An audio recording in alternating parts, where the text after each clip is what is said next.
Welcome to Hamim Royal. This is Eric Grissom. And I'm Dan Johnson. Eric and I will be rewatching the iconic Twin Peaks from the pilot through the return and everything in between. If this is your first time watching, or if you're a longtime fan, you can watch along with us as we dive deep into the strange and wonderful world of Twin Peaks.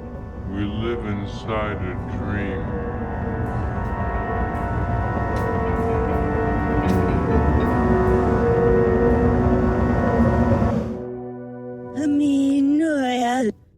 Today on Meanwhile, we have hit Twin Peaks The Return, Part 11.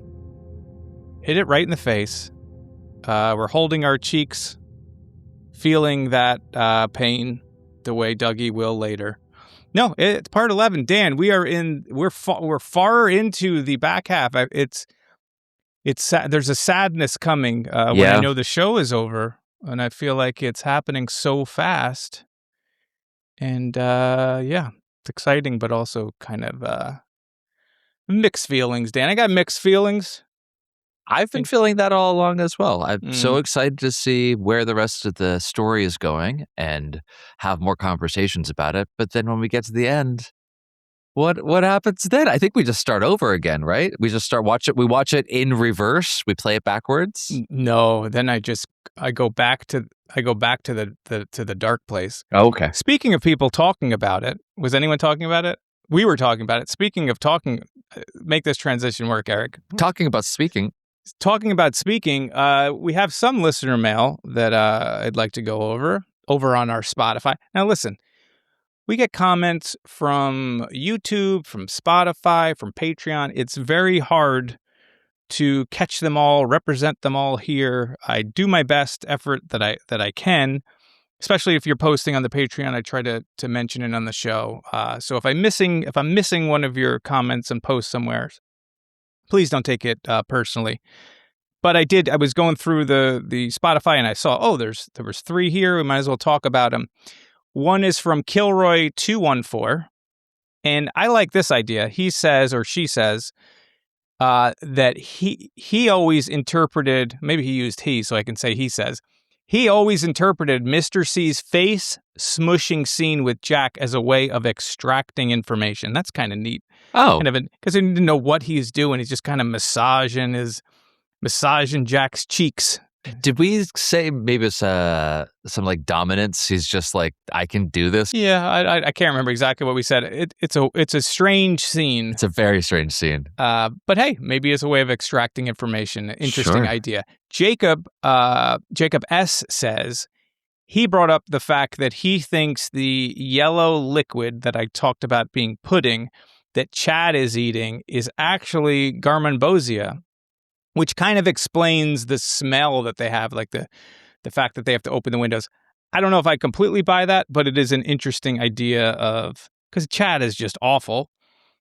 So maybe he is scarfing down some garmonbozia. And lastly, Anna, who we've read comments from her before, she talks about Bobby's journey making her sad and references him losing his dad so young, and that his life isn't living up to Major Briggs' vision. I think this is an excellent point because we forget Bobby was a high school kid in the original series when his dad died, when all of this stuff happened.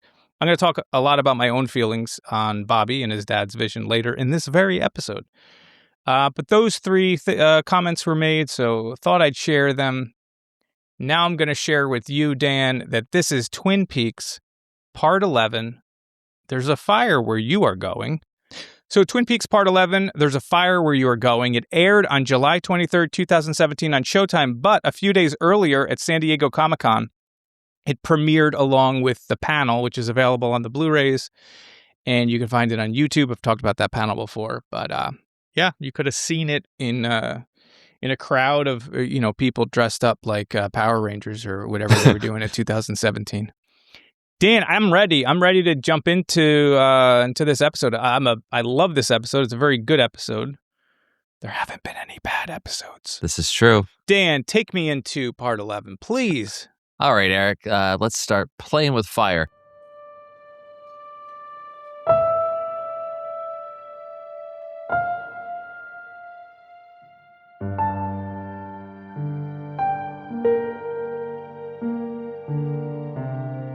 What?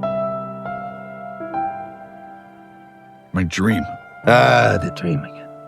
In the dream. In the dream, your candy cut was completely healed. What? The cut Candy gave me. How can that be? Come here. No, stop. Riley, stop it. Oh, What are you doing? Easy. Stop it. It's gonna...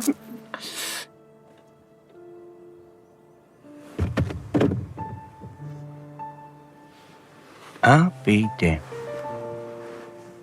How? Yeah. There's more.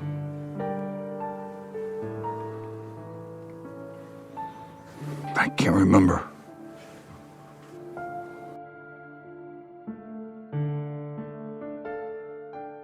We open this episode with some boys playing catch in Twin Peaks, and they discover somebody in need. Somebody I did not, frankly, expect to see again. Yeah, I was like last time, by all accounts, she's gone, knowing this was happening. I thought you were sort of playing along with that, but it's nice that you were also surprised. Before we get into it, the only boy that talks, credited as boy playing catch, is Mark Frost's son, Travis Frost. This scene, Miriam crawling out of the woods, bloodied face, the innocent boys playing, no other adults around. It calls to mind a story David Lynch has told several times about when him and his brother were younger and a naked, badly hurt woman appeared out of the darkness.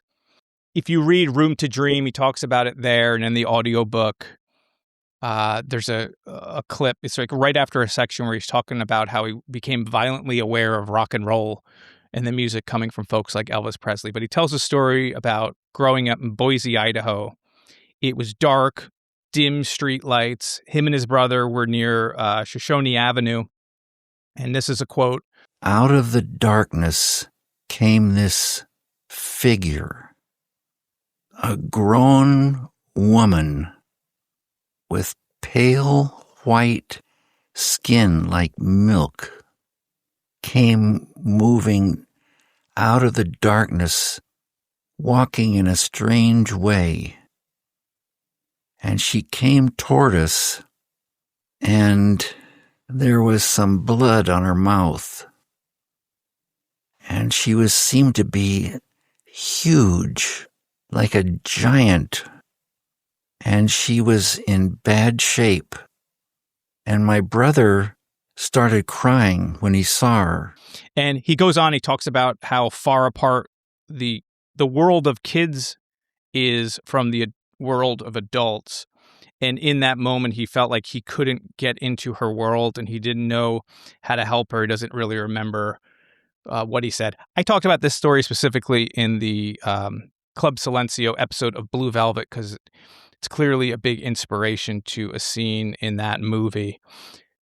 But this moment in this time with these kids that look alike, so I'm assuming they're brothers, that are playing with this woman coming out, I think so much of Lynch's reverence for 50s culture and his yearning for that world that is also incredibly dark seems to be really sourced from his time in Boise. His dad worked in the Forestry Service, and so they moved around a lot. Like they moved around the country, and he lived in Boise, Idaho when he was a kid in the 50s, and it was a place that he really liked, and like it was a magical for him. But it's also filled with darkness, like the story of this woman, literally this naked woman coming out of the darkness, bleeding. He talks about in Room to Dream about how much he loved it there. And in particular, he shares a story about his dad gets a new job. They have to leave and they're packing up their house they're all ready to drive off. He talks about he's watching his parents say goodbye to his neighbors and the parents of his friends. And when one of the dads shakes his hand, he just starts crying. And he talks about he went back to Boise years later after he moved and it wasn't the same. And I just see this yearning for this time and this place and this magical place, like all through his work. And you can sort of see like there's this love, there's this chasing of this magical light and dark world of Boise, Idaho. Even when we did the part 8, I put a clip in when he's talking to Peter Deming about how dark it was. It's specifically, he's talking about his time in Boise, Idaho. I grew up in the 50s in the desert, south of Boise, Idaho. It's fucking pitch black. Okay. This would be, you barely see it. So it seems like a very specific moment for him. In this scene, absolutely, I'm thinking about that poor woman. Behind the boys, like when they're playing, you can see there's also a rusted bridge, which immediately makes me think of Ronette's Bridge. Another key location in the world of Twin Peaks in which a badly injured woman escapes a terrible darkness. It's not the same location. It's a different bridge, but they look the same and the mood is the same. And the music that's playing is really cool. It's Angelo Badalamenti and David Lynch, slow speed orchestra number 2 unease motif, or in parentheses, The Woods.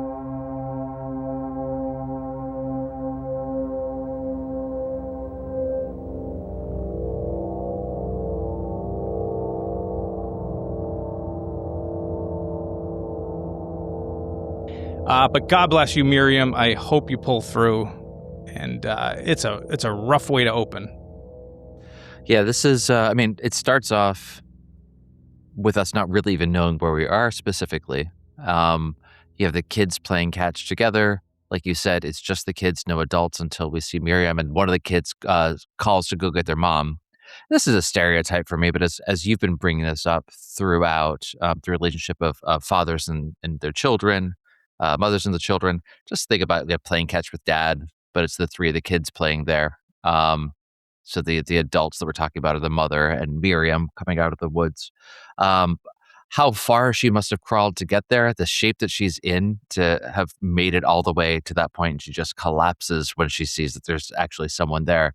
I was just so shocked. I had no idea what the boy was looking at when he looked into the woods at first and saw the body there until Miriam lifts up her head. And I don't know, man, how she survived after that assault is incredible. It's a great reveal because she comes out of the darkness. It just like crawls out of the darkness. It's very striking. Well, from here, let's head over to the new Fat Trout Trailer Park, where Becky calls her mom to borrow her car, and Shelley ends up needing a ride from Carl. This is an insane scene. It's nuts. Because the music, again, there's a lot of great use of music in this episode. What? Where? What? Damn it, I don't have a fucking car!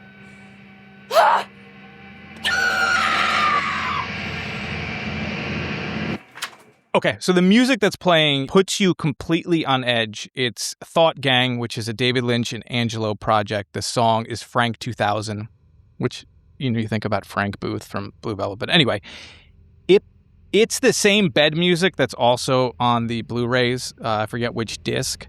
So every time I'd be watching it, like when you're ready to select the next episode, it puts you in this mood that is just like, it feels like you're just doing speed for like 6 weeks, and like you can't freaking go to bed, but you're exhausted. It's just this really effective, scary stuff, and it matches perfectly with Becky.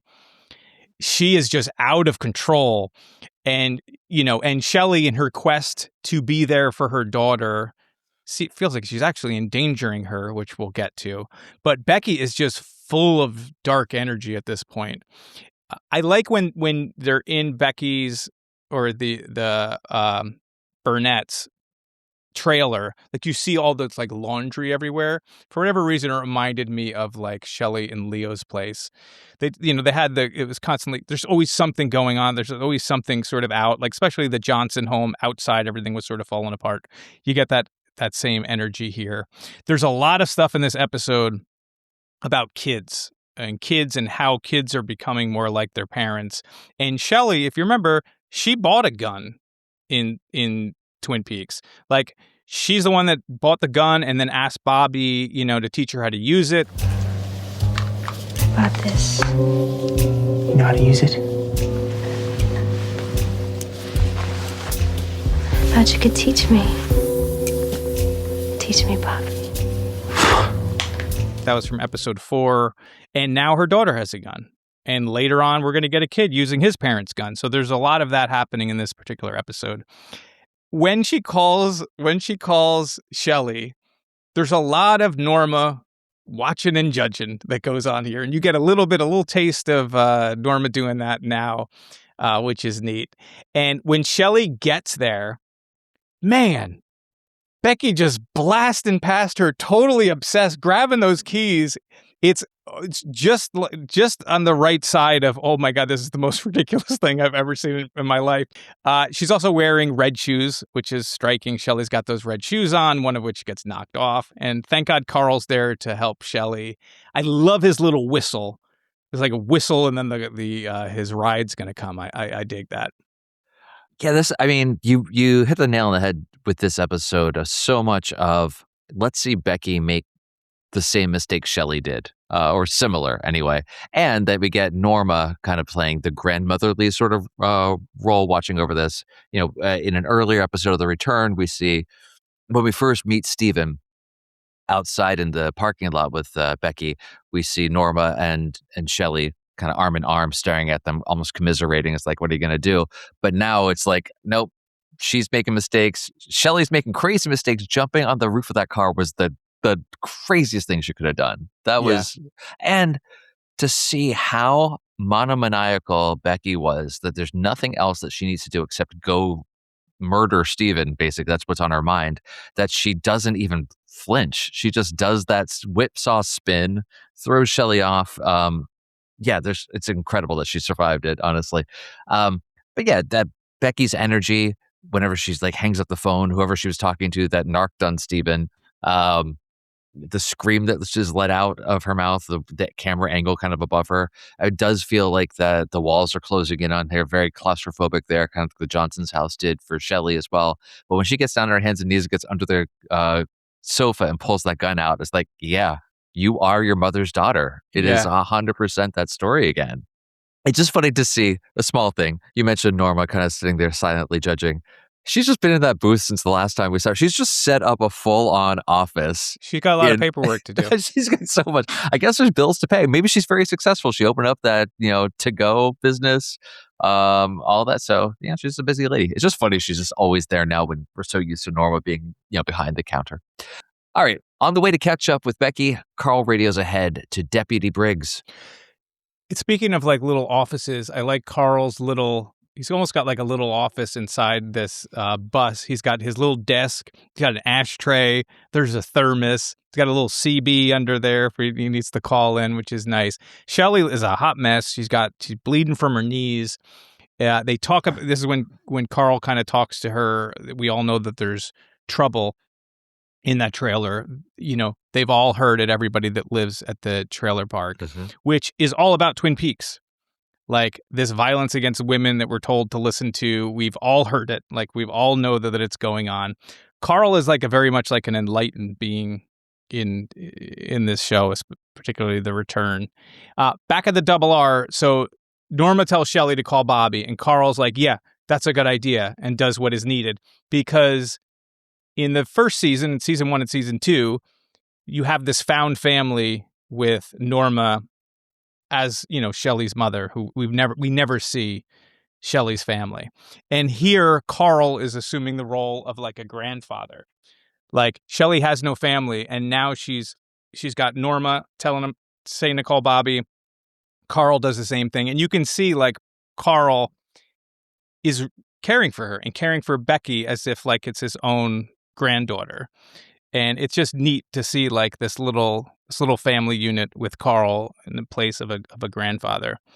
Maggie, I it always cracks me up to see all of those computers in Twin Peaks because it's completely ridiculous. But it never fails to put a smile on my face when I see that. We get a lot of, not that we didn't know, but, Shelley and Bobby are done. Like their marriage is over, or whatever relationship they had is over. She doesn't even want to call Bobby. She's sort of like forced into it. So if you had any doubt whether they were still together, now we know it's kind of over.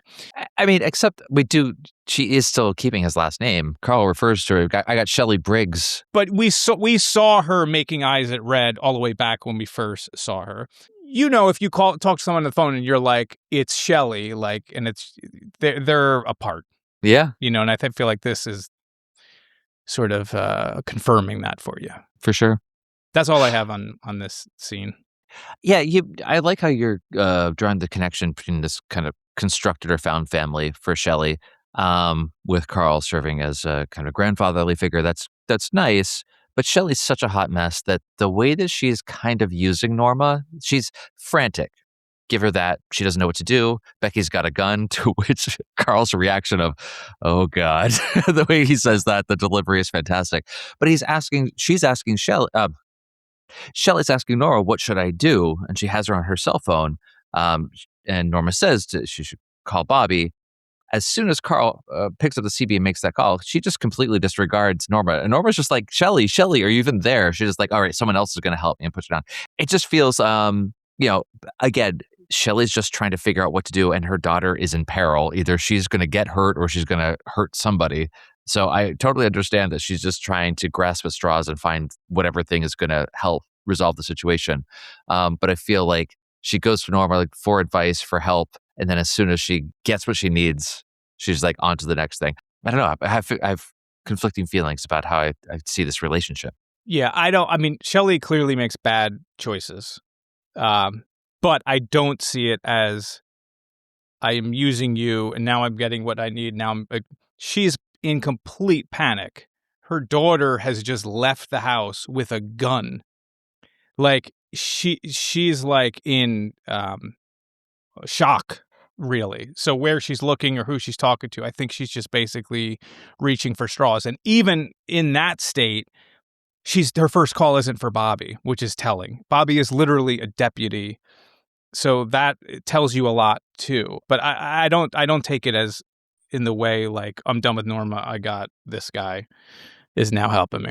Sure, that's a great way to clarify it. I didn't mean that it was necessarily a malicious thing. It's just what she's doing in that moment. She's using what she needs to get the result that she needs. It's not I'm going to use you and consciously say, all right, I'm done with you. But the effect is kind of the same though. Yeah, I think she genuinely doesn't know what to do. And so she's basically like she needs somebody to help her. And we're going to talk more about it when we get to the double R scene about why maybe they're acting the way that they're acting when it comes to their daughter. All right, well, let's move along then. Continue with this crazy saga here. At an apartment building, Becky's tracked Steven down, only to have just missed him. And we find someone we haven't seen in quite a while. Yeah, and I know you're talking about the neighbor. I'm talking about the neighbor. They left. They just left. There's nobody in there. There's nobody in there. Who, by the way, the neighbor is Cynthia Lauren Tews, who played Julie on The Love Boat. Hello there. I'm Rick Martin. Well, welcome aboard. I'm Julie McCoy. Mm-hmm. This is our yeoman purser, Burl Smith. Gopher! Rick, hi. I don't believe it. Did you know each other? Oh, used to. College. Which, by the way, yes, that's Julie from The Love Boat. That is a show that I watched a lot. Me too. As a kid. I could not tell you one thing that happened on that show other than Isaac made some drinks. Uh-huh. I feel like I remember Captain Steubing. The doctor was kind of funny, maybe. Sort of. I don't remember any. I can't tell you. If you said, name one storyline. No. I couldn't tell you anything. There's no way. Anyway, that's Julie. So, Julie. A little fun fact. Nice. The scene opens up. We're looking down a staircase with, Frank 2000's playing again, that Thought Gang song. Later, we're going to be looking up a staircase. But there is darkness here. There's darkness around these staircases. I love the choice to show the stationary camera shot on a set of stairs, which they have a ton of meaning in the world of Twin Peaks, just looking upstairs, or in this case, looking downstairs, and hearing her arrive, hearing the door open, hearing her open the door to the apartment building and then run upstairs. Oh, what a great choice. She runs up to, this is Gersten Hayward's apartment. We'll get to that in a bit. But it's 1601 Timberlake Drive, which if you add 1601 up, it comes to the number 8. She's looking for her husband. The door is 208, which adds up to 10. I do love the neighbor, though. I do love the neighbor that pops out. They left. They just left. And then going back in, like whatever. She must deal with the worst stuff with Gersten and the kind of guys that Gersten's with. That's a whole other conversation. Becky is just crazy. Yeah. She's just crazy, shooting in like she could be hitting anybody. Like, it does not care. Amanda Seyfried is so good. I wish that we had gotten a movie with her and Lynch. Like, full movie, it would have been wonderful. But just seeing her, she does like a lot of range of emotions and goes from like kind of sweet and kind to you're absolutely afraid of her because she's a lunatic. As you mentioned, we see someone we haven't seen in a while. And of course, it's Gersten Hayward, played by Aaliyah of the Knife. I am a messenger from Muad'Dib, poor Emperor. I'm afraid my brother won't be very pleased with you. Alicia Witt. She is looking real rough. She's not the fairy ballerina piano-playing prodigy that we saw back in episode 8. Good evening. I'm Gersten Hayward, and I'd like to welcome you all to the Hayward Supper Club. I'm going to be playing various selections of music for you this evening. My good news is that I was chosen to be the fairy princess in my school play. This is my special dress. Man, the shot, by the way, of revealing her is really cool. Like, it just goes down the hallway, down the stairs, finding them hiding in the bottom of these stairs. Also reminds me of Evil Dead 2. Also, Peter Deming is the DP for that, so definitely reminds me of that. It's a resting shot, though, and Gersten's wearing what looks like an old key around her neck, which is something that always suggests secrets, which are dangerous currency in Twin Peaks. Like now we kind of figured out this is probably what they were fighting over last week when she was accusing, he was saying, don't tell me what to do or whatever. This has probably been going on for a while. Steven is rubbing something with his hand that looks like maybe it's a box cutter. I couldn't tell. I don't know if you know what he's holding. It's like a metallic thing or something. I thought maybe it was a box cutter. Don't know. And last bit is Maggie again. You see Maggie getting all these calls about shots fired, which also kind of suggests it's still a small town. Like the shots went off. Now everybody's calling the police department. It's neat. Yeah, a lot of the same stuff here. Small detail, I don't know that it really matters. Maybe it's just a production decision for some reason, but the Gersten's apartment number of 208 is on the wall, not on the door like it is on the neighbor's door. But, she's going to be shooting a hole through it, so maybe it just made it easier to replace the door if they needed to. I don't know. Sure. Shooting the 6 shots into that. That camera move, like you said, going down the hallway, is great because it's also very juddery. Like it moves in such an odd and then skips a whole bunch. It almost reminds me of like whenever Cooper's in the Sea of Consciousness, the juddery sort of back and forth nature of the way they were shooting that. Not quite the same thing, but just makes you feel unsettled and off kilter, which was great. Seeing Gersten there was really cool, although I didn't realize that was her until I saw the credits and went back and was like, oh, crap, that's who that was. I mean, the last time I saw her, she was, like you said, playing piano.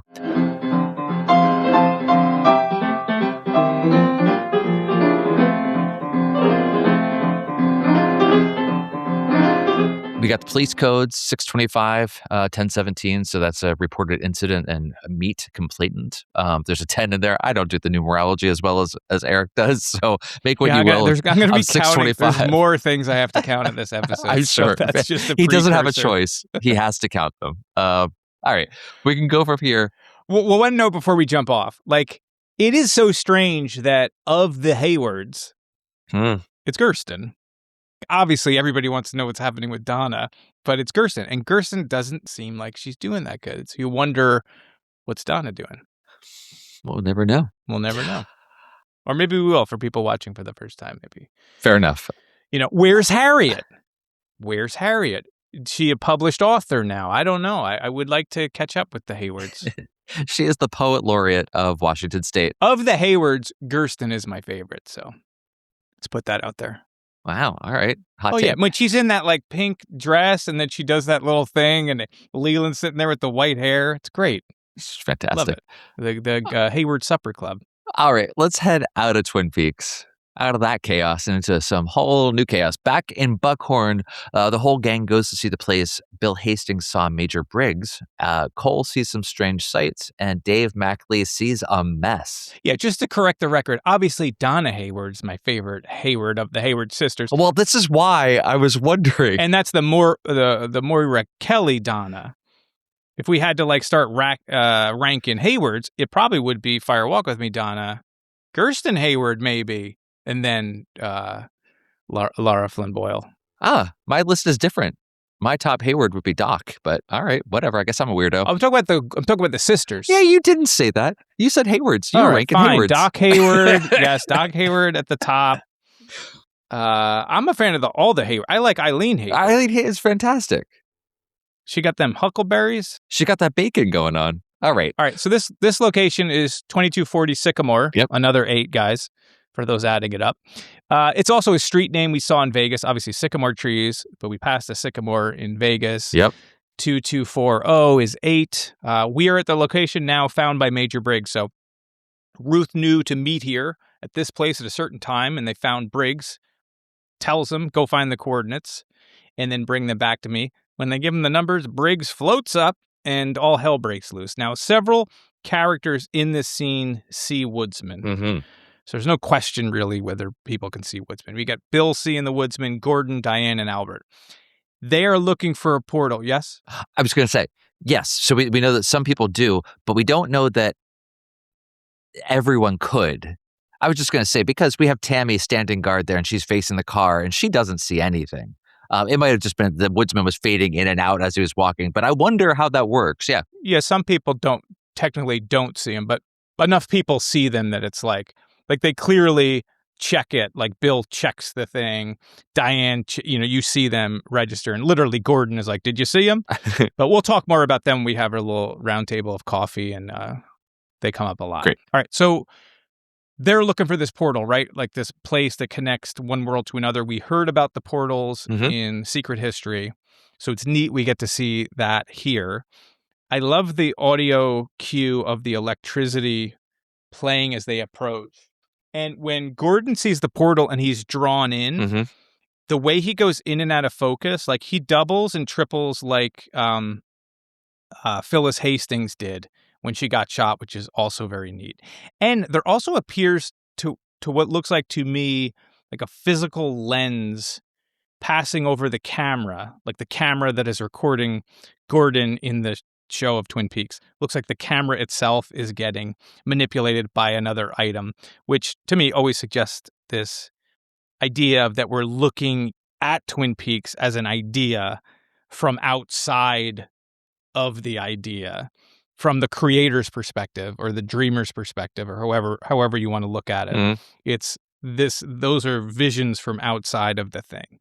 And we heard the vortex sound on the blog that we did 2 weeks ago, I think, when we covered the blog. We played that sound clip. It was very neat. Love the look of the visual of the portal and the swirling nature of it. It's quite striking and beautiful, and coupled with the wind sound and the vortex sound mixed in.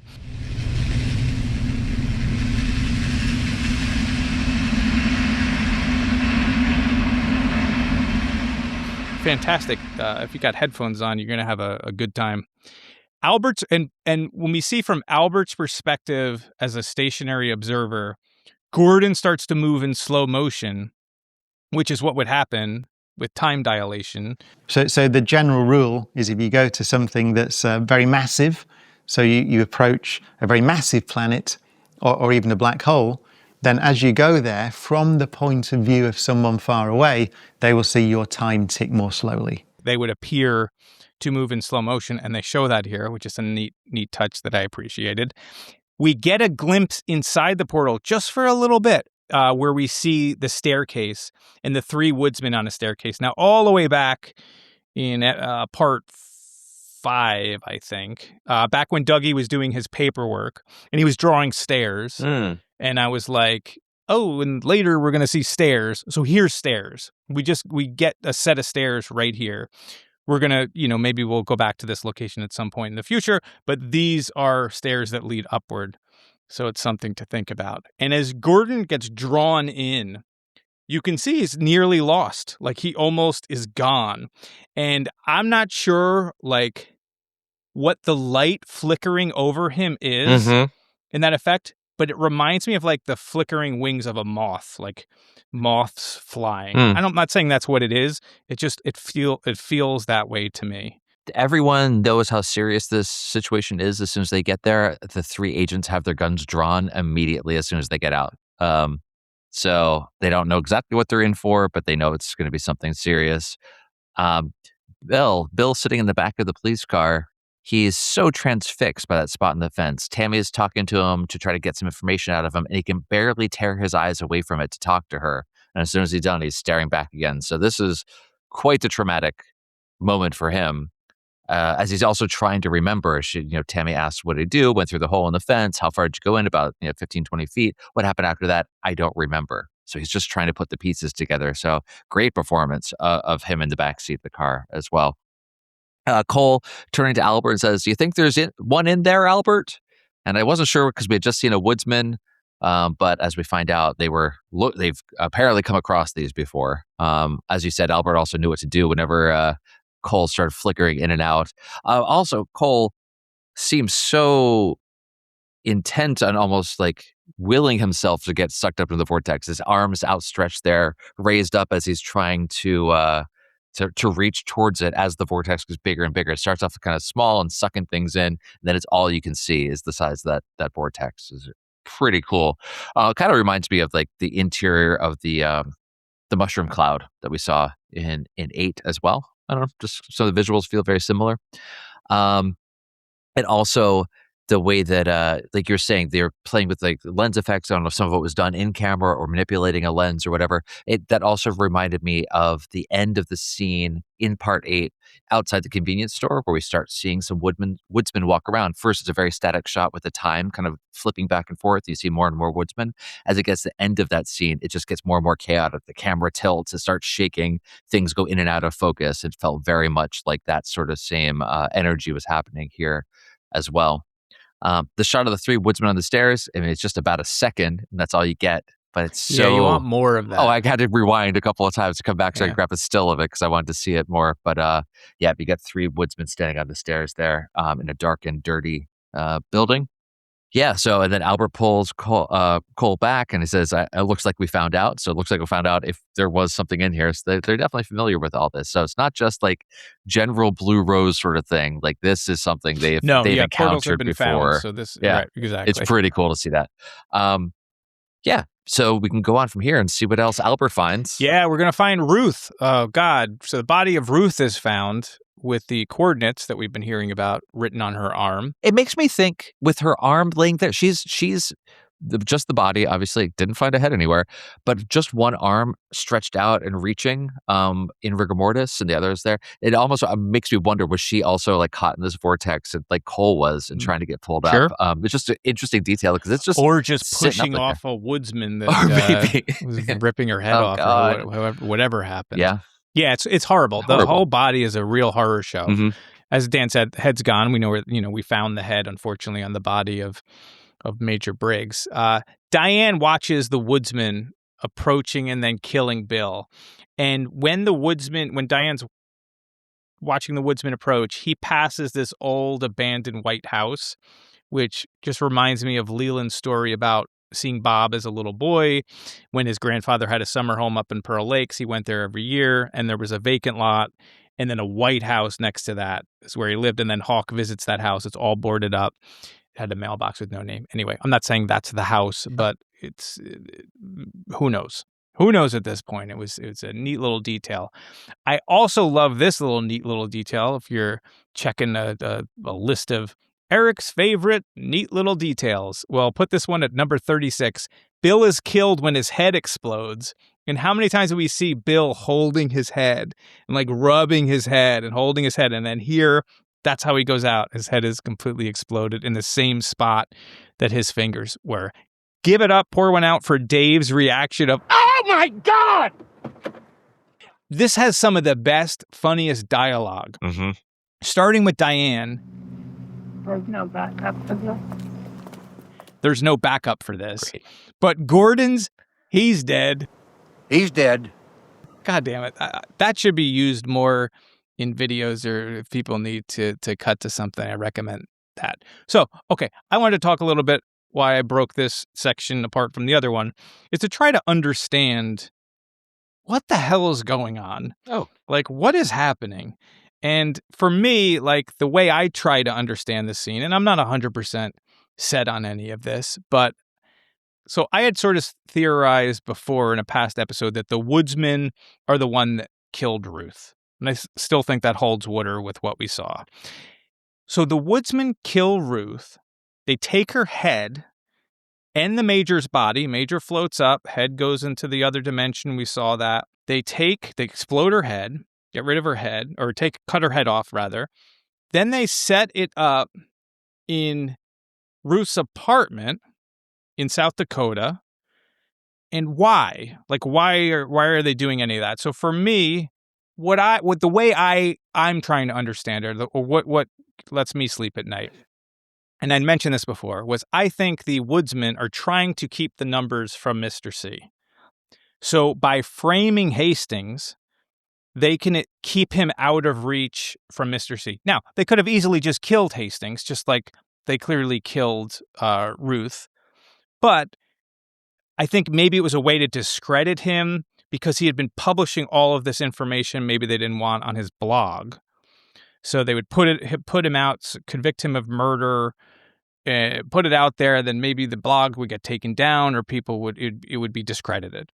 That's sort of how I'm trying to understand why they're doing all of this stuff. But yeah, what you were at a question or alternate point? Yeah, no, that's super interesting. I don't know. I haven't really thought about how these things kind of connect back to the beginning again. Obviously, the benefit of having watched this multiple times can kind of put these different pieces hours apart kind of together again.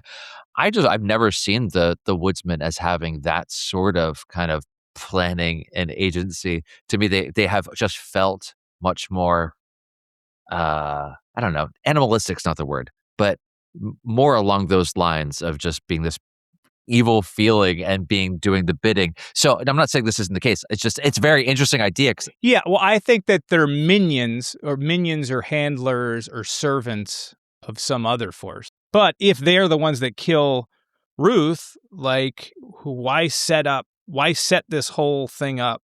I mean, if they wanted to keep the numbers away, they could have eaten her arm that had the numbers on it and just killed Bill. Yeah. The wonderful thing about Twin Peaks is we know these entities have rules as well. So it's like, maybe the reason why they have to leave the numbers there is because there's a rule. This is all I'm permitted to say. That, you can't look for all the answers at once, or like certain things we're allowed to tell you, like what the giant told Cooper and everything. So maybe there are reasons they have to do these things. Yeah. Because they're not working for Mr. C. If they're working for Mr. C or Bob, who's in Mr. C, like, we know exactly where the coordinates are. What would Mr. C? Right, Mr. C would be able to obviously go right there. So he's not, Mr. C isn't there when this is happening. Right. So who is setting that whole thing up? Well, and I like that sometimes their goals may align with what Mr. C wanted. Sometimes they don't. Maybe they have their own ulterior motives. They have their own morality and things they're trying to do. And sometimes they line up and sometimes they don't. All the different entities that we see before is cool. Right. That's why I think they're trying to keep the numbers from him. Yeah. And they're trying to discredit Hastings, perhaps. But that's why they set him up. And maybe they couldn't destroy the arm for whatever reason. I don't know. So I got a question here. So we got Diane standing there smoking her American spirits, by the way. Mm-hmm. And she sees the Woodsman come up, materializing, disappearing, coming up to the car, and presumably getting into the car, but we don't see that. She's completely unfazed by it. She sees it. We know she sees it, but unfazed. do you think, do we find out, you don't have to tell me, Diane has experience with these entities in the past? Like, wouldn't you kind of lose your mind and freak out if you saw this happening? Yeah, we'll talk about stuff later, Okay. but she mentions it in this. She mentions it in this episode later that she thinks it's almost like it's a fleeting memory that you have, and then maybe it's gone. But she lies then and says she saw it getting out of the vehicle. She says she saw it getting out, not going. So I can't trust anything that she was saying at that point, and I'm not trusting her at all. But I was just curious if you had any insight as to why she reacted that way and didn't like completely lose her shit when she saw that being kind of flickering in and out. She knows enough that she knows certainly Blue Rose. For sure. Like it's because from working with Cooper, doing all of Cooper's notes over the years. So she's seen some weird stuff. But right after that, when Bill does die, we get his face as he's like feeling it happening, and his face kind of also doubles and triples and shifts. Then you hear the crunch, which is like the same crunching sound that we heard of the Woodsman in the radio station in episode 8. Makeup looks great. It's great. Oh, I have a shot. The way that his head is completely ripped off on the top looked very similar to the poor resulting bodies left behind of Sam and Tracy, where their heads are completely ripped off or hollowed out. But yeah, if anyone saw my notes, they'd have real questions about what I'm doing here, because it's just bloody mess all over the place. But yeah, that was really gross. But to see the two of them together like this again, we talked about Sycamore, Glastonbury Grove. Jade give 2 rides, so we get to see that after that scene in Vegas as well. Eric, right now might be a good time for us to take a break and talk to our fans in the Black Lodge. Yeah, let's give a shout out to the great people, our most loyal of listeners. The people that have gone above and beyond. They found the coordinates. They met us in the vortex. I'm talking, of course, about Chuck Suffel. I'm talking about Gregory Flanagan. I'm talking about my sister Dawn. I'm talking about Banjo Track, Eric Knopp, Charlie Tapper, Jake Jagello, Matthew Fuller, David Melito, Daryl Dyson, Dana Gould, Jeff, and Henrik E. We welcome you all, new and old. Thank you for supporting the show, and thank you to all the people that support the show on all of our levels. If you want to join them, you can go to ericgrissom.com/meanwhile. You find our Patreon link. It helps say thank you for the week after week shows that we put out, and we got some extra stuff on there, all sorts of stuff. All sorts of stuff, Dan. Thank you, everybody. And let's head back to Twin Peaks. Let's go back. It's night in Twin Peaks as the Briggs family discusses Becky's Stephen problem. Shelley meets her new beau, and gunplay wrecks the already uncomfortable mood. Yeah, so we get what's left of the Briggs family here. Behind Bobby is a very neat framed photo of a forest path with like a little wooden bridge kind of going over into the darkness. It's just interesting thing. Like Bobby will be going on a journey into places that his father took him, into the woods. We're going to learn later that, you know, the road that would have went where they're going is gone. So we're off the grid here a little bit. We're going into the woods. We're walking a new path, which is neat. Just a cute little picture. Shelley clearly loves her daughter. I talked about this before, but she's giving everything to her, and it's not helping her. Like Becky literally shot up Gersten's. She refuses to pay immediately off the bat, and without even blinking, Shelley's ready to loan her the money. Bobby, you know, is an equal parent here. So he offers to lend her the money, you know, but at least he has some stipulations. They all both want her to get away. And so this is like a very hard scene for Bobby as well as Shelley. We talk about Shelley and her daughter being like her, but she's also like Bobby. Like Bobby killed a cop in the woods. God, Bobby, what did you do? Oh, I shot him. Oh my God. I shot him. And if you take the diary into account, he also shot somebody off the back of a pickup truck with Leo and Laura. So he's trying very, very hard to walk the right path. And as a result of it, he's almost being punished. Or his life is not meeting the vision that Major Briggs had for him in this very diner that he was given that. Which is also very interesting because we just saw in the previous episode his mother saying how proud, basically, that her father would be to see how far he's come. And yet he's still not, for I think maybe the way that he's thinking about himself, he's not quite where he thought he should be based on that. I think it's more than that, too. Not that it's not that, but it's also that he's like, his heart's kind of broken. His daughter is out of control. I think he still loves Shelley, especially the way we're going to see the way he looks at her. Yep. And he's crying. He sees Laura. There's one of the first times you see Bobby. He's looking at that picture of Laura and he's crying. Brings back some memories. He's hearing about his father and all these, stories about his father, and he misses his father. And again, he was a kid when he lost his dad, and how heavy that is. I mean, how many times I freaking mentioned my dead dad on this podcast? You had a drinking game. Bring up my goddamn dad. You'd be dead. And I was, in my 40s when that happened. So I can't imagine being whatever Bobby was, 18 tops, I think, at the time.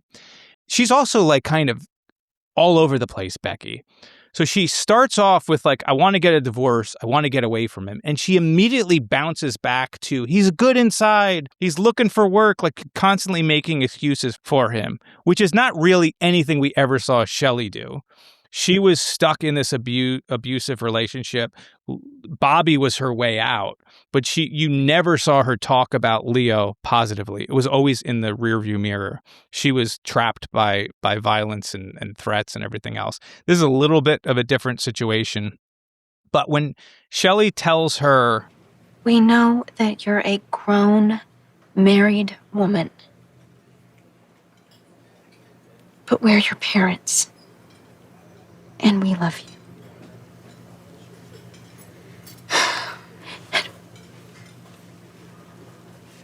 And we don't want to lose you. we're your parents and we love you. And this is a scene of a girl in trouble. But unlike the Palmers, like this is parents that are actively struggling to try and help. Like they recognize at least that there's a problem. You know, again, it's not a Palmer situation where pretending that everything's fine. There's not this outward, like everything's cool. They're struggling and they're trying things and it's not working, which is almost worse. And they don't want to lose her because they remember Laura. Like they both lived through the brutal murder of Bobby's girlfriend. And you add in Maddie into that and all those other things. Mm-hmm. And so what follows that line is like there's like this brief moment where they're a family. And you have like Shelley hugging Becky. Bobby's looking at them both. Shelley looks over at Bobby, and it's like 2 seconds of like maybe everything's going to be okay. And also Norma is there watching as well, and she even nods at Becky whenever she's hugging Shelley, like, yes, you need to do this. So like, it is like the extended family as well. Everyone's trying to help. Everybody's happy. And there's a turn in Becky too, like where she starts apologizing to her mom and, oh my God, I can't believe. That came kind of late. It was kind of surprising. It came a little late, and you could make an argument she's manipulating her, and she's getting the money from her dad. I didn't see it that way. I'm just saying you could. Yeah, you could. Yeah. If you don't want to read it on the surface level. Yeah. I'm taking it as genuine that there's just this little moment where everybody seems like things are going to work out, and it's immediately broken by the weird magician. Red shows up smiling. He's walking up, and the circle for Shelley remains closed. Like she's stuck in this loop. The only one that seems to be off this like cycle wheel is Bobby. He's the only one that seems to have changed himself and taking himself off this repeating cycle, and they're both sort of stuck on it. And your heart breaks for him when she leaves, and you see how happy she is, and you watch Becky look at Bobby, and she can see her dad vulnerable. If you see your dad vulnerable at some point in your life, it changes the way you look at the world. And then there's shots that fired, and it's like a reminder there's no peace. There is always violence just outside this circle, and it's coming right into the double R through the windows. Yeah, I don't really know that I have much to add there. Becky, like you said, the way that she keeps kind of, I hate him. I want to get away from him. I need help to get away. And then, but I love him. And he's, he goes out and he's looking for work every day. Well, actually, so she even like tries to fool herself, and she can't fool herself anymore because actually he was out sleeping with Gersten at least, if not others. You can definitely feel for her in that situation, wanting it to be true, but she also even knows that it's really terrible. This scene for me is just all about Bobby and how you can just see in his face, in his subtle performance, how much he's still carrying a torch for Shelley this whole time, and how Becky is absolutely aware of that. Like you said, whenever the 180 that Shelley does from hugging her daughter and saying, "We're going to help you," and she sees red and she's like a schoolgirl and just giddy, like giddy's all the way. I get up and she straightened her dress and she was down. They can't even wait 2 seconds, and they're already like face to face and in the window, and she drags him away. It's just, God, Shelley, I love her so much, but this is so bad, the choices she's making and the people that she's hurting as she's doing it. When she's out there with Red, he does say to her, "Meet you later at the same place." So they have a meetup they typically do, but at the same time, Shelley has said to Becky that you're going to stay with me tonight. So she's already like had a plan with Shelley, Shelley's already had a plan with Becky, but throws that out the window as soon as Red is there. So, God, the hold that men have over her. I don't have a fully fleshed out thing, but as he is a magician, like it's almost as if he has like a hold over her in some way. That because she does completely change, and I think it's probably just the surface that she's making bad decisions. She's trapped on this cycle. It's happening again and again and again. And she's not learning from it, and that's why she's just, as you said, "Oh, I'll meet you in the same place," even though I literally just told my daughter this other thing. But he's also a weird dude who can freaking make dimes or whatever he was flipping a quarter like appear in your mouth and then on your hand. So like you can't discount him from being supernatural. I don't know, man. We were all high on Sparkle whenever he was doing that, so I don't know what was true. Yeah, we were high on Sparkle at the time. The other thing with Bobby is he also hears that someone's hurting his daughter, like physical. That comes up, and of course he remembers walking in and seeing Shelley with black eyes. Like he sees this stuff from the past happening again, and it's hard. It's hard for that guy. It is happening again, right in front of his face. All right. Well, after the gunshots ring out and Bobby goes into complete action hero cop mode, he investigates the gunfire and he meets a strange little boy. Yeah. So Bobby walks right into a metaphor. Yes, he does. So just like literally just walks straight into a metaphor. Like this family with a gun. Like here Bobby is having just taken a gun from his own daughter and seeing this kid who's dressed exactly like his dad. They're in the camo and everything, and they're both standing in similar fashions. Like they are the same. Yeah. He is seeing it with his own daughter. He's seeing how she's going down the wrong road, just the way that he did when he was younger, the way Shelley did. And, again, we forget how young that they were, Shelley and Bobby were, and that she had a gun. Yeah. And then here literally is this little kid with a gun that gets it from his dad. And he's going to grow up to be exactly like his dad. It's just crazy. It's a cycle. It keeps going. Children becoming their parents. You've got the actors. So Russ, the dad, is played by Linus Phillips. Ralph, who's the boy, is played by Elias Perenzini, and the mom is played by Charity Perenzini. So I'm assuming it's a real life mother and son, which is interesting. The only other thing I have about this before we get into the strange lady and her daughter, which we'll do after, is freaking Deputy Holcomb. I was at Big Ed's gas farm. You know what? I heard shots. Is so strange, and he is maybe the most underrated oddball in The Return. Like, I was at Big Ed's gas farm. Like, I would never, ever, ever want a non-Lynch spinoff.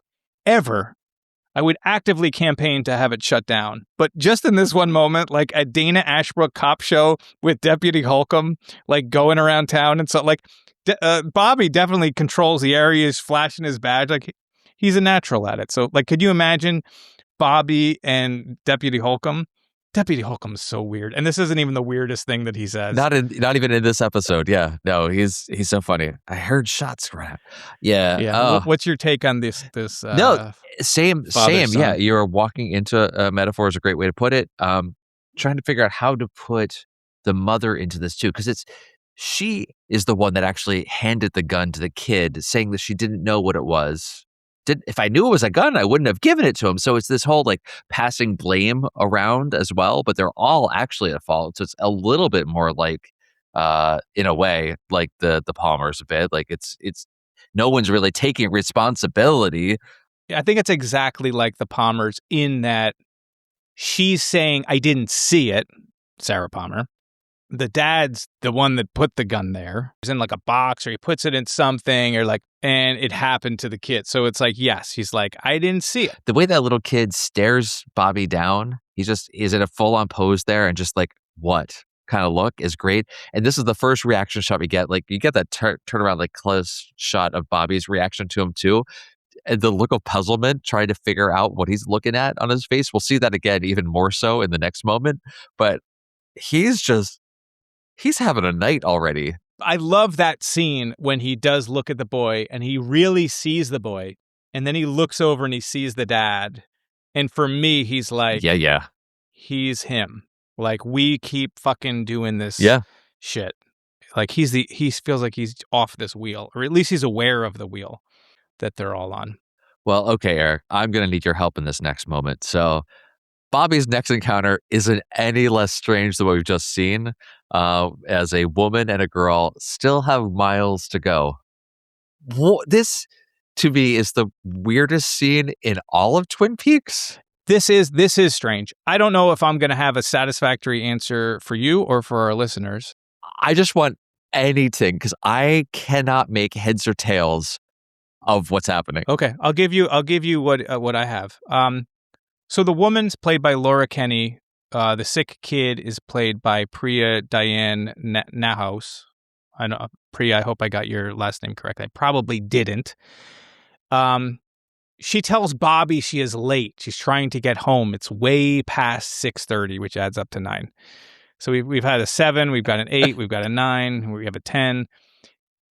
It's interesting that she says, her uncle is joining us. She hasn't seen him in a very long while. We're late. We've got miles to go. Please, we have to get home. She's sick. Her uncle is joining us. And thinking of Fire Walk with Me, Cole said Lil was his mother's sister's girl. Now, what's missing in that sentence? The uncle. This girl could be like Gordon describing Lil as his mother's sister's girl. Chet asks what's missing. The answer is the uncle. So in Fire Walk with Me, the uncle is missing. But in The Return, the uncle is missing them. And they have miles to go. She's so sick, and she rises in the darkness like this demon and vomits. It's just horrible. But Bobby just staring is like, first off, you're like, Bobby, I think she needs to go to Calhoun Memorial. Something is not right. But anyway, the line, we have miles to go, reminds me of the Robert Frost poem, Stopping by Woods on a Snowy Evening. The woods are lovely, dark and deep, but I have promises to keep and miles to go before I sleep. So if Meadow Soprano has taught me anything, it's that this poem is about death. Hello. Cold. Endless white. Endless nothing. I don't know. Death. I thought black was death. He has miles to go before he sleeps. So he must be far away from his house. The sleep of death. The big sleep. He's talking about his own death, which is yet to come but will come. That's fucked up. And this woman is rushing this kid who seems to be dying before they sleep, before they dream. You know, world of Twin Peaks about dreams. Is she waking up? Is this death? Is this, don't know. It's an incredibly tense scene because she won't stop with the horn. So you're definitely like taking this all in. But for me, I don't know, just feels very strange. Feels like death. I think about that poem. I think about dreaming, and I think about the fact that they say the uncle, and it makes me think of Lil, my mother's sister's girl, and I feel like there's something to that. I don't know. That's my what ran through my head. I don't have a more meaningful interpretation than that. It's a great scene. Like I said, it is maybe the strangest scene for my money in all of Twin Peaks, but I really enjoy it because Bobby's giving that reaction the entire time. Just almost in awe of like how can I make sense of what's happening here? The way that the girl rises up and the vomit coming out of her mouth, it's coming out sideways as well. It's just this weird, like, how is it doing? And she looks like a zombie, and the woman there, presumably her mother or relative, whatever, is just she's kind of reacting, but not really. But you knew she was there, right?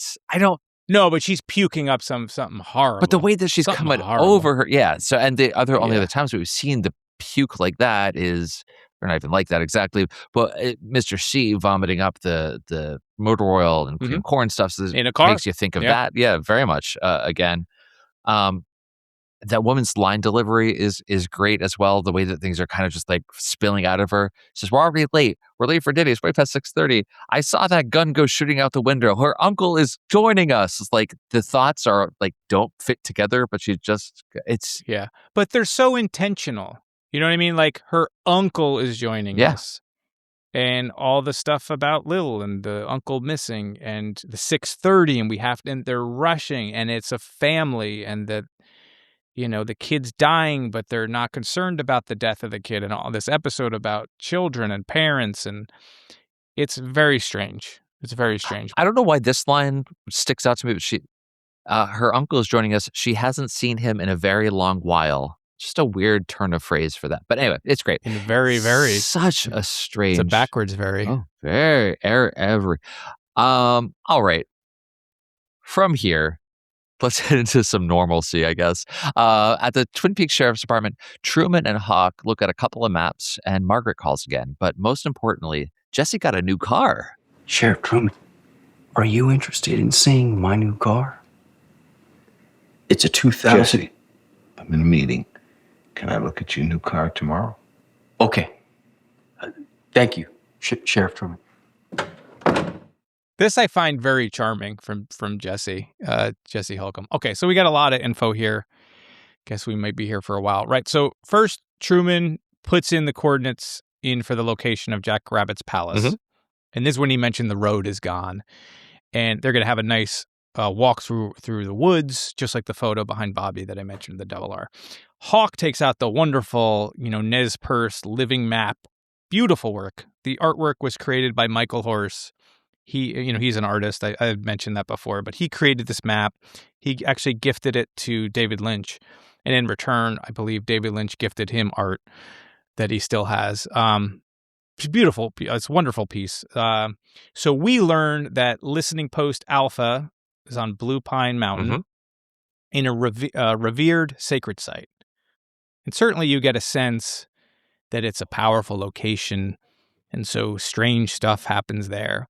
But it also showcases like some of the terrible things that the U.S. government did to indigenous land, where you have this sacred place, and so of course we build a military base there. Sure. And it reminds you of Six Grandfathers, which was turned into Mount Rushmore, or Mount McKinley in Alaska that for forever was Denali. It was a holy place. And then when Obama was president, it became Denali again. And then when Trump became president, now it's Mount McKinley again, because why not? We're going to learn about fire, right? So there's little thing looks like a campfire. Looks like a campfire. What is this? It's not a campfire. It's a fire symbol. What's that mean? It's a type of fire, more like modern day electricity. And also that it can be used for good or evil, depending on the intention. Mm-hmm. So all this electricity that we've been seeing and fire are they're interconnected, and they can be used for good or for evil. And I think we probably all sort of knew that in our own way. Near the fire, there's some very interesting things. So there's what looks like a cave mouth, which I will say is Owl Cave. There are several birds in the air. to the left of that, where we're from, the birds sing a pretty song. One thing that is missing from this map is that on Briggs' map was the sun, right? So he had written that thing. The top of the Blue Pine Mountain was the Judy symbol, and above that is a crescent moon in red. And to the left of that was a sun. I said it was a sun. To me, this sun is representative of Laura. She is glowing, this beautiful sphere of light that Senorita Dido gave to our world. But in this map, it's not there. That sun is missing because, as Leland told us, we need to find her. Laura. Another connection to that sun being Laura is you consider the log lady from last week. She said electricity is humming. You hear it in the mountains and rivers. You see it dance among the sea and stars and glowing around the moon. In Briggs' drawing, the sun is next to the Judy symbol, and above that is a crescent moon. The log lady, though, goes on to say, but these days, the glow is dying. What will be in the darkness that remains? What is the world without her? And I think we're seeing that here in Hawk's map, the living map. In this world, she's gone, and that sun is missing from here. The date, October 1st, is written in the stars. It points to the black corn, which he talks about marrying to fertility. What is this? It's corn, it's fertility, but it's black, diseased or unnatural. Death.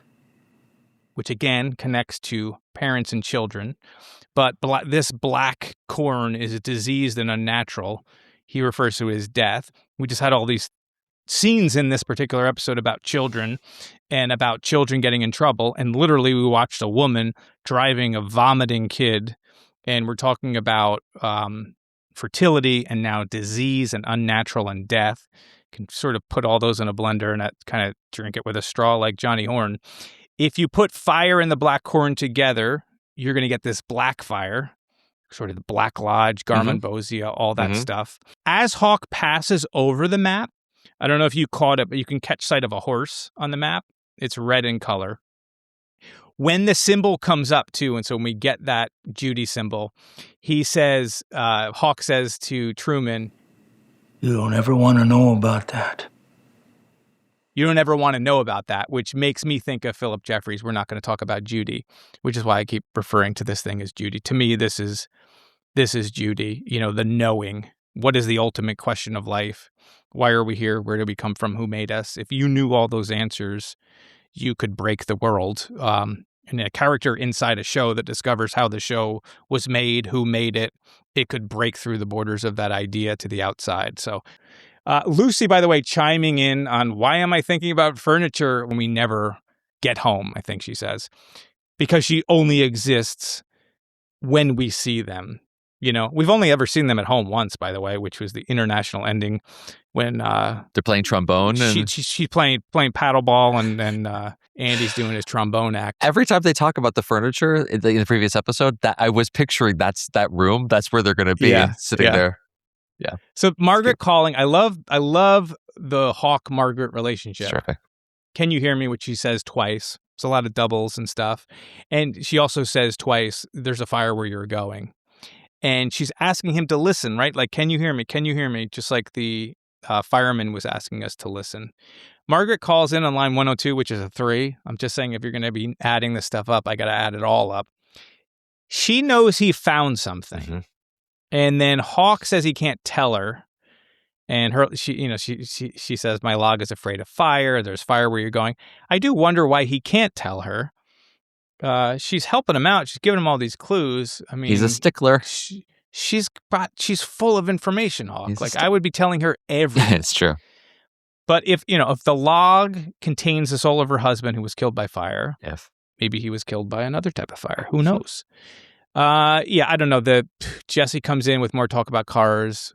We knew he was at Big Ed's, right? Because he just told us he was at Big Ed. So I guess it was something with getting Ed to check his car out. Are you interested in seeing my new car? I mean, we don't really see so much on the map. I'm looking at a still from it, and there's just so much here. You could spend an entire episode trying to piece together what all the things are, but there's a lot. I only looked at the stuff you see. If you Google it, you can see the whole map. I pulled up the whole map because as you see the dark fire that's above the tainted corn that shows it's unnatural and death. There's a cowboy in there too that looks like he's chanting out between two worlds. Above that there is, yeah. Actually, which is like I think it's like a Westerner. It's supposed to stand for like a white man or something calling between. I think it's Wyndham Earl. I think they foresaw him. Wyndham. I was thinking it was Cooper or something. I don't know. So they got the black fire there above the corn. Next to it is a teepee that's all in black. So you got a black lodge right next to that. Behind that, I don't know if you can actually see it in the show, but in the still of it, behind that is individuals that are all facing the fire, facing that lodge with flame coming out of their mouth. And then behind that is like an animal. But it's just like you're seeing the whole mythology there. Although to the left of the black fire, you see a couple of trees. You do see this in the show. There's an owl perched up in the trees above that as well, which is kind of cool to see. Didn't know that Michael Horst did all the art for this. It's fascinating. It's such a cool thing to see these together. I got nothing else to say on here except I really want to know more about Jesse's car, and I hope we get to see it in the spinoff. It's just so odd. The way he delivers it is so odd. Not in a negative way. Just like he's just such a strange. And I'm thinking about the Sharon Van Etten one where he just stares off, like right with her, the music's kicking on for her band, and he's just an interesting character. Absolutely. That you're not sure what he's not like an Andy, where he's bumbling or whatever, but he's also like not normal. Right. So it's just weird. It's just it's neat. Understated too, like you said, just underused. Yeah. All right. Let's head out to the Buckhorn police station. The gang debriefs after their experience in the zone while pounding donuts and coffee. Yeah, it opens with Gordon's right hand shaking. Yeah. Which we saw that old woman in the double R. We saw Cooper do that handshaking when he was in the conference room, I think, or maybe it was Truman's office. He's looking at those blinds, and also Pete's hand was shaking as well at the airport. Yeah. Not sure what to make of that cat on a hot tin roof line because I don't know the play. Obviously, it eventually leads into these other things. I thought it was just because of the way that it's shaking. It's not, not able to stay still. But yeah, I don't know if it has any deeper connection to it. Yeah, I didn't know if there was like a part of the story or whatever. I don't know. Anyway, the important thing is I like when they talk about coffee. We're supposed to get some coffee, but I don't think that's a good idea. Coffee? I would like some coffee. Maybe some warm milk. Coffee, which reminds me of the giant and the waiter, episode 29. Coffee. Coffee. Coffee. And then, of course, in episode 8, the waiter delivering warm milk to Cooper as he's lying on the ground. Room service. Warm milk. It was like this. In that one moment, you get two references to the waiter and to the giant. It's very cool. Of course, yeah, it does connect to the cat connection, which is connected to the whatever. But I like the waiter bit. We look over the coordinates and we can see Diane clearly making a mental note of the coordinates as Albert catches her, and she catches him catching her, which is neat. What place do those coordinates represent? What place do those coordinates represent? Well, the last few digits are smudged, but the numbers indicate a small town in the north.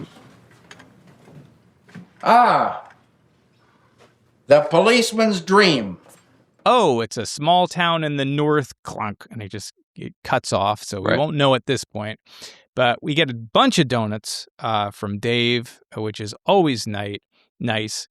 I do like the, can you smoke here? And Gordon's like, whatever, you got to ask Dave. And then Dave's like, no. And she's like, fucking come on. He's like, all right, just have smoke them if you got them. And then just the way that she's like, this cigarette would go really good. And when you think about all the characters smoking, and clearly people are telling David Lynch not to smoke, she's smoking American Spirit, which I believe are the cigarettes that he smoked. So he's basically just writing in, please let me smoke. It's great. Yeah. So the thing that I really a couple of things I want to talk about is mostly the Woodsman. So Gordon here tells Dave about the Woodsman. Right.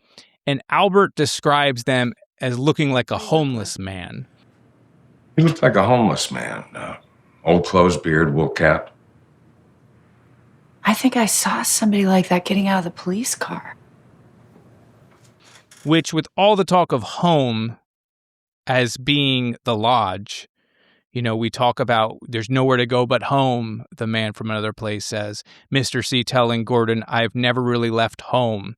Like, these woodsmen, to me, are homeless because they're unbound to that home.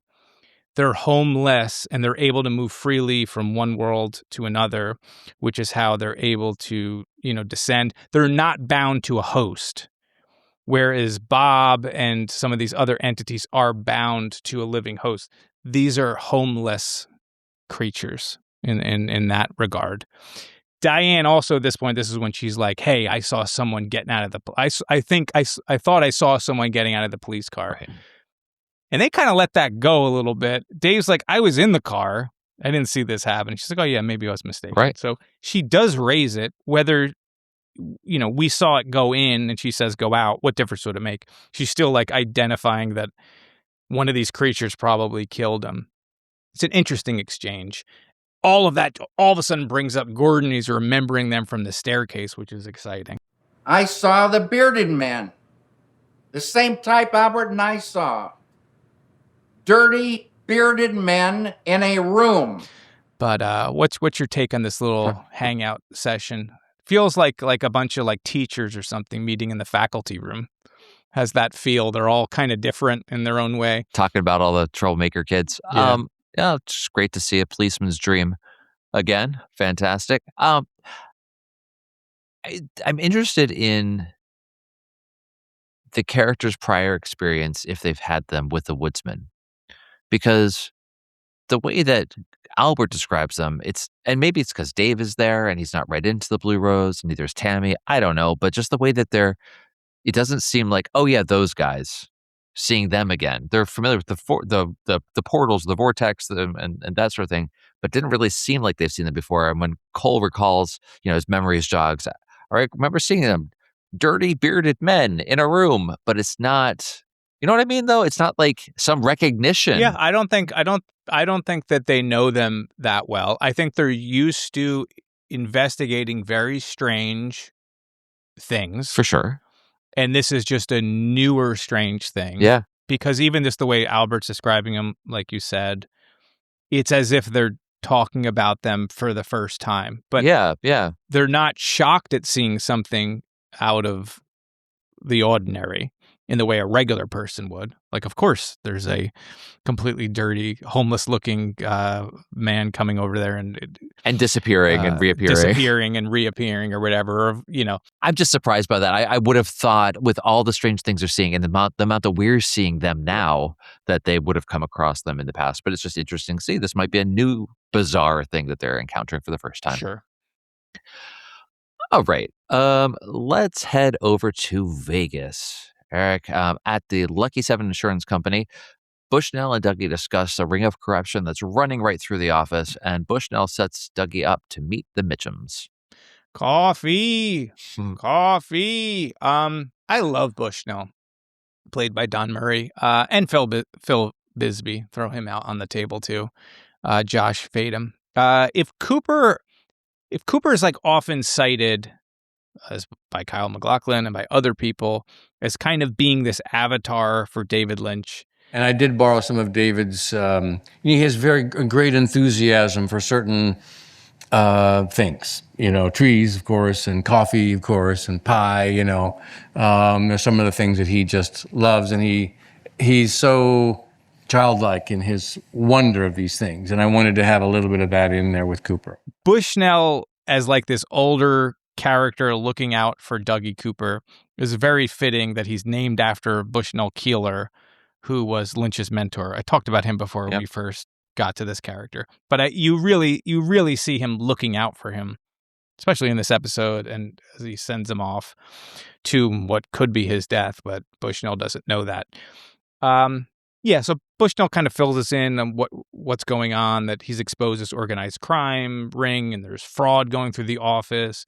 And he's convinced that all these attempts on his life are connected to this fraud. And he's not really wrong, because indirectly we know Mr. C is working with Mr. Todd, who is involved in this stuff. Right. So he's not wrong. It's maybe a degree of separation away than he thinks. Sure.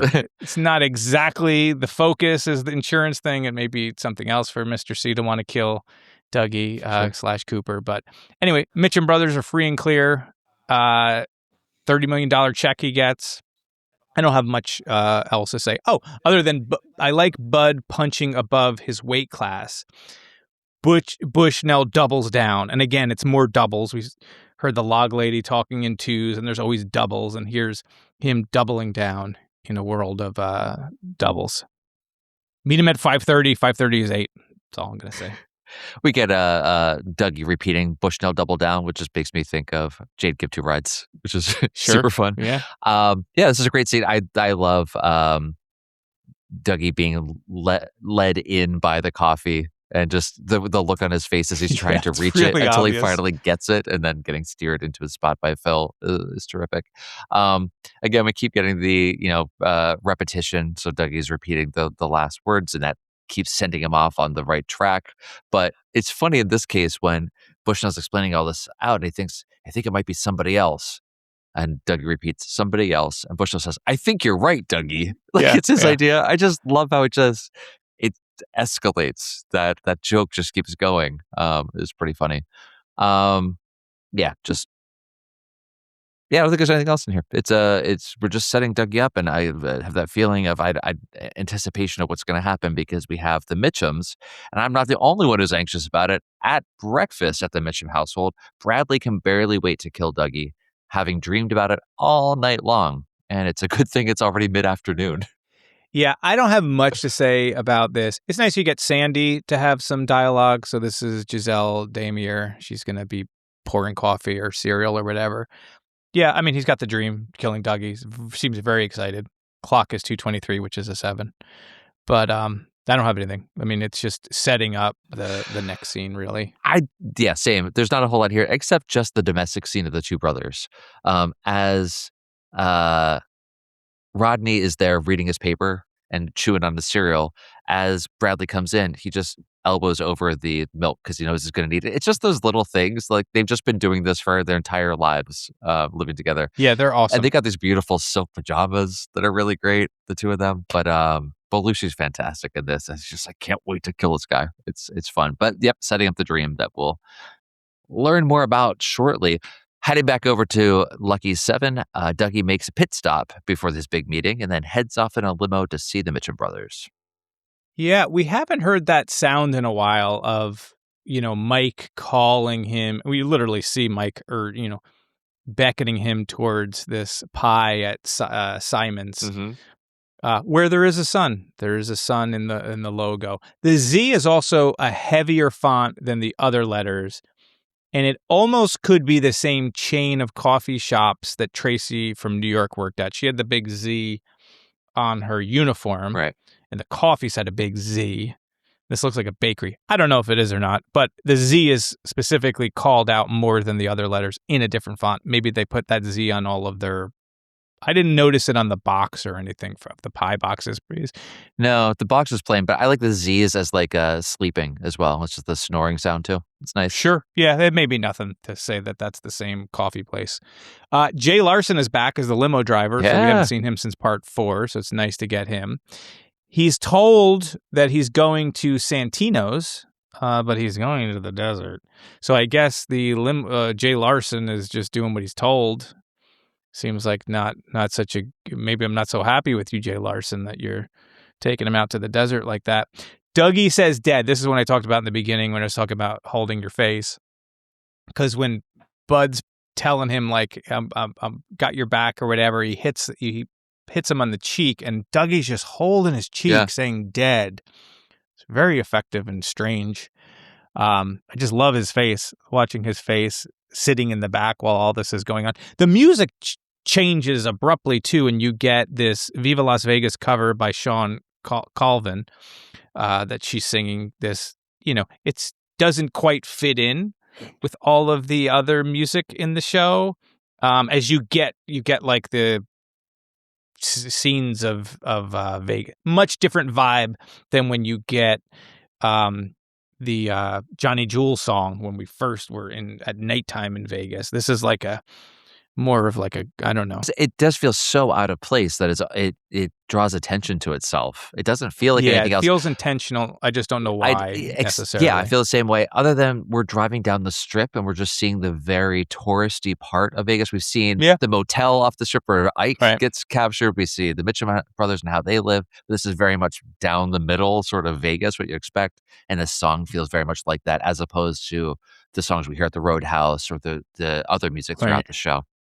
I do like how it just cuts out when we cut over to the desert, which we're going to do in the next scene. So that part is great. I was very happy to see the limo driver again. I wasn't sure it was him until he said red door, and it was great as Dougie then looks out the window to see if there's a red door. He's confused by it, which is pretty funny. And then. Yeah, it is feeling disconcerting that the driver's like, yeah, I'm gonna take the guy off to get killed, but I don't know, man. That's what he signed up for. I guess in his defense, he doesn't necessarily know that they're gonna kill him. Oh, he's just taking him off into the middle of the desert for no good reason. He seems so nice, though. He does seem nice. He was so patient with Dougie, and him saying red door, he also seemed kind of like a nice guy. Yeah. You can't trust everyone, I guess. Well, let's find out who we can trust. When we head out to the desert, the Mitchums meet with Dougie, and all of Bradley's dreams come true. I like that Bradley goes from literally, I can't wait to kill him, and then he's now doubting himself. He's thinking, like, maybe he's not so bad. He did kill Spike, and they're kind of going back and forth, which is neat. Bradley's going to bring up this dream. Now, so this scene... I mentioned last week, like about Candy. He talks about Candy's cut being healed, and he rips it off, and of course it's healed. And it's based on the story that I told last week. They shoot this stuff out of order. So there's scenes that they shot where he doesn't have the cut. Yeah. Then he gets hit with the light, and then Lynch improvises the scene with Candy hitting him in the face, and then also would have improvised this scene of him ripping the Band-Aid off and having like himself healed, so it matches the footage after that, which is why I love David Lynch so much, because an actor getting hurt becomes like this wonderful point, a story point that totally makes sense in the context of everything. Of course, this is part of the justification. Like, it actually makes it better that he got hurt. Not that I want him to get hurt, but it makes the story better that they added that whole thing in there just to have this Band-Aid scene. And that's the part where I talk about Judy. It's because I almost don't want to know that happened. I want it all to be part of the same dream and not really think about an injury on set. But anyway, it doesn't matter. Very interesting location that they're shooting in. There's that like destroyed home, which again, family, lots of stuff about family and the destruction of family. And there's like this destroyed sort of ancient, I guess, home. But there's also like a door. Looks like it's scattered, just laying on the ground when the limo's pulling up. And Jim Belushi. That's great. He is so great in this scene. With him just their energy. I shouldn't just say Jim Belushi. Both Mitchum brothers are fantastic in how they feed off of each other and how excited they get. He's got this one certain thing that's in that box. It means we can't kill him. Why? It means he's not our enemy, Rodney. How the fuck do you know that? I'm just telling you what was in the dream. But it's got to be this one certain thing. And if there's just this one, you got to promise me, if there's this one thing in this box like this, is that a cherry pie? This is some of the best television. Cherry pie.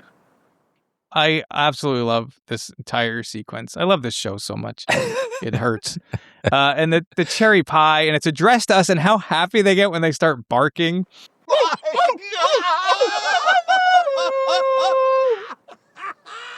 Holy. I love this guy. And again, they love this guy. It's like everybody in Dougie's orbit is better off for having been in Dougie's orbit, which is really Cooper's orbit. But I don't know. What's your? I could just gush about how funny I think it is. Oh no, I was going to do the same thing. I like that Bradley's dream is only coming to him in bits and pieces, and he sees the cut, and Candy's cut and pulls that up, but he can't remember the rest until he sees the box, and then he pulls Rodney over. It's like it's a 1 in a million shot. You're right. Like Rodney's there. He's got his gun out. He's ready to go. It's like he's the one that's been trying to psych Bradley up the whole time. We're going to do this thing, and Bradley's not sure. It's, the back and forth is awesome. I don't know, Dougie holding the box like that in the desert, whatever. It just makes me think of Seven. Like, what's in the box? Oh, what's in the box? Oh, yeah, absolutely. But instead, it's a cherry pie instead of a head, but we already have a head separately from a whole different thing. So we already did heads. Instead of the cherry pie, and Bradley saying cherry pie. He's so excited. His delivery is fantastic. When he finds the envelope, he doesn't even have a wallet on him. He finds the envelope, pulls it out. It's addressed to us. Open it, sees this. And the way that Belushi almost swoons as he looks at the 30 million, God, it's so good. I'm just gushing now. It's fantastic. What a scene. I wish I could see that dream. Yeah. I would love to have seen whatever Bradley dreamt that involved a cherry pie, like whatever that dream was that told him all of these things. I mean, he must have dreamed this entire scene. And, Mike there giving Dougie the pie so that he can fulfill this, and Mike was giving him the dream to do all this. Like these dream connections and how they can kind of speak through them is really very cool and getting fleshed out more. I love that. Afterwards, we got to celebrate. We finally do actually go to the dinner instead. Yeah, we finally got to the restaurant. So he didn't lie. I guess it worked out. I'm going to imagine that it actually was that same restaurant. The Mitchell brothers toast Dougie with champagne and pie, and the slot addict lady gets to thank Dougie for his help. They talk about Sonny Jim here not having a gym set. Yeah. You mean to say your kid doesn't have one? No gym set. No gym set. Jeez. Even a fucking orphanage had a gym set. Every kid should have a gym set. Which I mentioned way back in part 6. I was saying, he's got this in his room. He's got that in his room. He has everything but a gym set. And I caught your eyes and you were like, what the fuck is he talking about? Why? What is he talking about a gym set? That was a little something for you people out there that remember all of the stuff. Yeah, that was a little joke about the gym set. We're going to get more of that now. But the thing that's so important about this gym set is Rodney says even our orphanage had a gym set. They have no family. They have no mother. They have no father. These brothers came from nothing to where they are. And it gives them so much more depth, but also in a story about parents and their kids. What is the ultimate act of creation? Having children. In a way, you can look at it that way. And these are two. Of course, they went bad. But they're not. They still have a good heart. But at that little detail, that one little line, it adds so much to everything that we've seen. The fact that they still live together, the fact that they still eat together, that they're finishing each other's sentences, it's just awesome. I love that one line. It makes them so much better. The piano player here is played by Smokey Miles, although he's uncredited. I'm not sure why he's uncredited, but he starts he's playing his regular piano thing. And then he goes into Angelo Badalamenti's Heartbreak.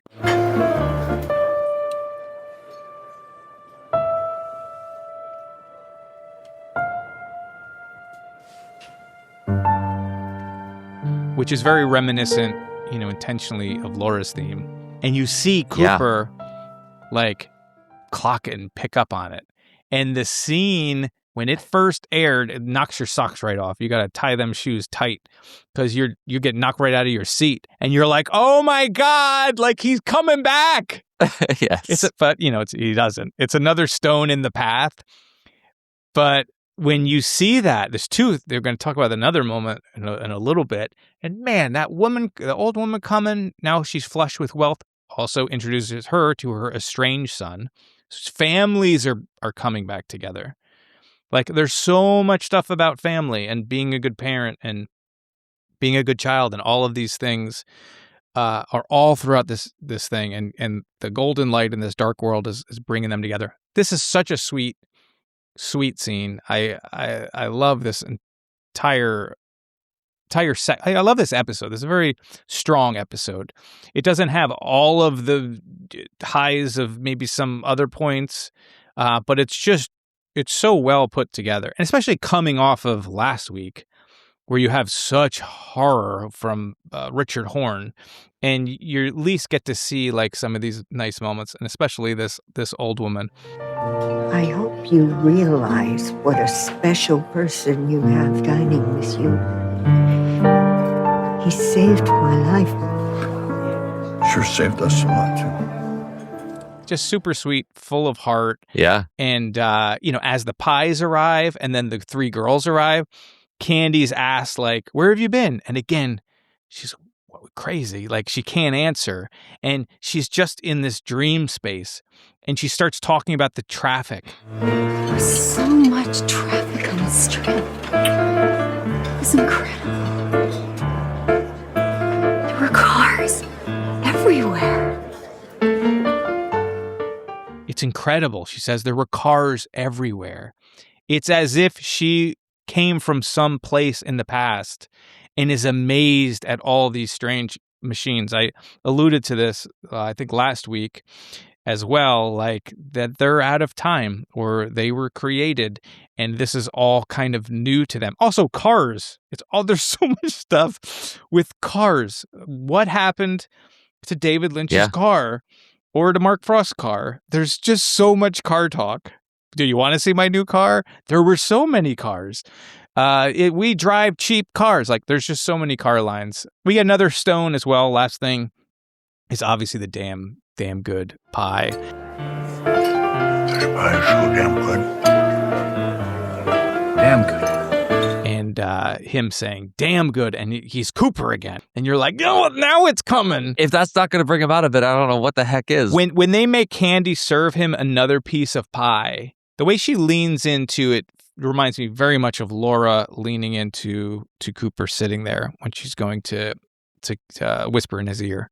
Also a little bit of Mulholland Drive, scene in Mulholland Drive. But yeah, it's just great stuff. Yeah, I got nothing else to add. It's just, it's really great. Just the way that Dougie is transfixed by the pianist the whole time, listening to Heartbreaking. And the entire time that the older woman is talking to him, he's really just not even looking at her. And is just still completely transfixed in another place.